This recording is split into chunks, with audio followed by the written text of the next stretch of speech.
আরাফের লাল বেলুনের জাদু। গ্রামের এক ছোট্ট ছেলে আরাফ, তার বড় গোল চোখ আর সব সময় মুখে হাসি। একদিন মেলা থেকে সে একটা লাল রঙের বেলুন পেল। বেলুনটা এত সুন্দর যে আরাফ খুশিতে লাফাতে লাগল। সে দৌড়ে গ্রামের মাঠে গেল আর বলল, ওয়াও, এটা আমার ম্যাজিক বেলুন।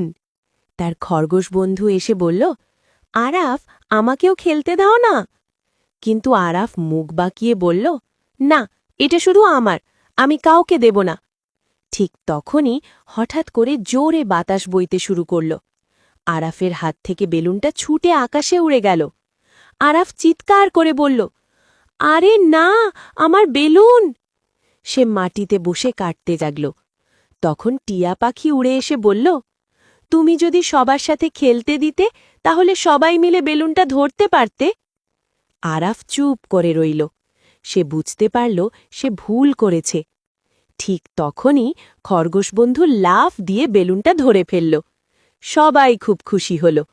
আরাফ হাসতে হাসতে বলল, আজ থেকে আমি সবার সাথে খেলনা ভাগ করে খেলব। তারপর সবাই মিলে লাল বেলুন নিয়ে খেলতে লাগল। শিক্ষা: ভাগ করলে আনন্দ আরও বাড়ে।